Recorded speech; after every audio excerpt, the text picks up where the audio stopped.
Okay, this is a tune-up report for Steve Mazzola on your unit in Grand XL. Alright, so what I'm going to do is go through here real quick, kind of show you here what we got on this particular radio. This one you do have your extra channels in, which is on your bright and dim, which was already in there. Right here on your CBPA switch is where we installed your VFO mod to give you that quality sound that you were looking for. And then back here on your SWR calibration, this knob here, which is your back knob, this is actually where your SWR calibration is, or excuse me, your RF power. So that's going to go ahead and allow you to adjust from roughly around 1/8 of a watt up to about 5. We went ahead and installed your blue light for your background on your meter here. We adjusted that so that the meter wasn't in there as cockeyed and loose on the one side. We went ahead and also upgraded your receive and transmit light to where it's going to be blue during receive, red during transmit. We went ahead and changed out your segment here from the green over to the blue, and I installed a smoke lens to go ahead and kind of offset the brightness of that. So I kind of wanted to show you that.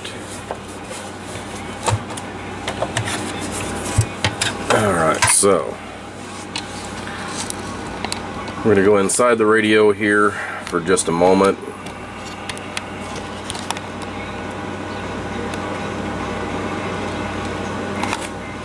We'll go from here. Alright, so one of the problems that I've seen that this radio had was way back here in the back. You're going to see that we had to replace a potentiometer. Get the camera to focus in, which is for your power adjustment. This one actually had a bad spot in it, so we went ahead and replaced that when we did the install for your RF power.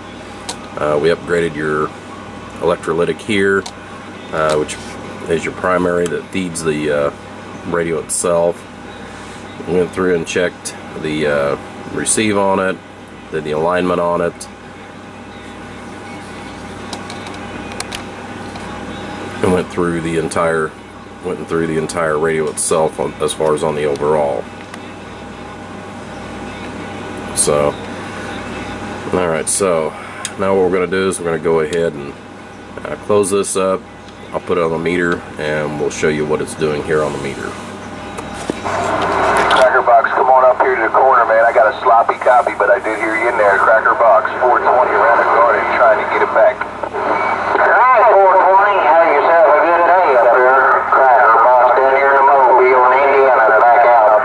Alrighty, the skip's rolling pretty good, so I thought I would go ahead and give you a quick little update on that, let you see that. Independence Day wave from south side of Jersey. I'll see you. Bye bye bye. Alright, so let's go over here, get up here to the meters. I'm going to show you what this thing's doing.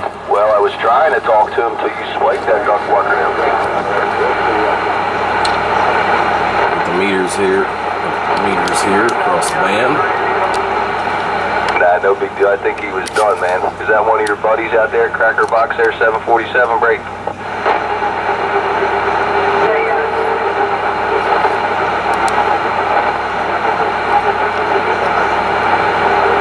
Hey, Cracker Box, if you can still hear me, old 747 was waving a 4-1. Let's go over here now to the dummy load so we're not being disturbed. Alright, our meter on the left is going to show our PEP. That's 25 watt scale, which is going to be our top scale. So 25 watts in PEP. The meter on the right is our average. That's 10 watt scale, which is going to be our bottom scale. I'm going to start with turning the mic gain completely off on the radio.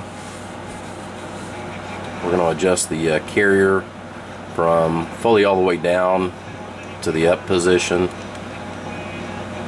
Now, what you can kind of tell, so roughly we're at approximately 1/4 of a watt. This is at 14 volts that I'm testing this at.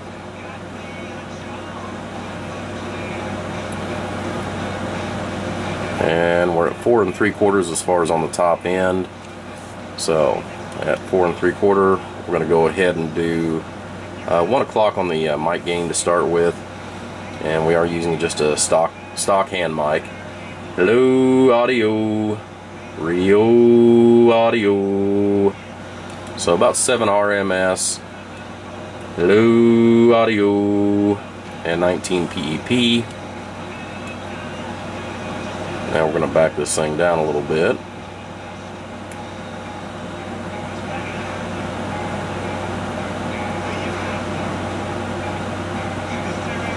Yeah, let's set it about 1/2 watt. Hello, audio, audio. So, doing about the same. Hello, audio. So 19 watts on PEP. Hello, radio, check, check, check. Audio, audio. Just a hair over 6 bird.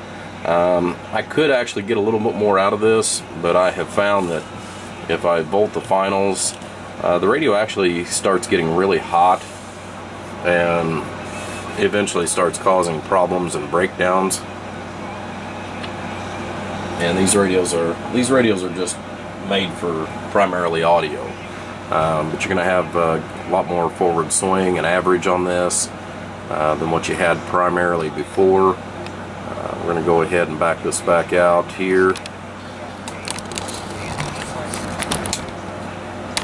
We'll go over here to the radio itself. Drop the camera back down. Alright, so right now I'm on regular channel 28. I'm going to turn on the bench radio and put it on lower sideband. We're going to flip our VFO mod on.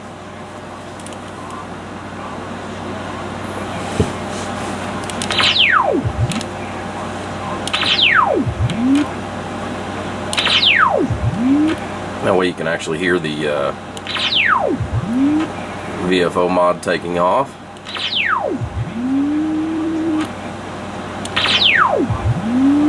On your sideband.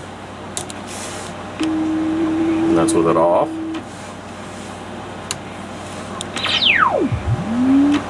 Well, you can kind of get an idea in relationship to that. So let's go ahead and turn the bench radio back off. Okay, and then we've got our extra channels. Move this up here. Look at the frequency counter. Turn the mic gain off. So channel 28. That's with the bright dim switch up and the high-low both. So we're starting out at channel 60. Turn the bright dim switch off, which is 27,925. You are going to see that fluctuate just a little bit. Once this is on for about 10-15 minutes, it'll stabilize a little bit better. You know, there again, room temperature does change. But by the book, it is set 100% correct. So the last digit, most of the time you're going to see that go between 0 and 1 once it's completely and fully warmed up, as far as when you take it all the way out. So, alright guys, like I said, that's what we wanted to do, is kind of give you an idea what we were looking at here today on this radio. Steve, I hope this meets all your expectations. Like I said, we've got some other parts ordered for your other radio, and they came in today as far as the chrome covers that you'd asked for the other radio. So we'll get it up and going and take it from there. Like I said, I am using just a stock hand mic.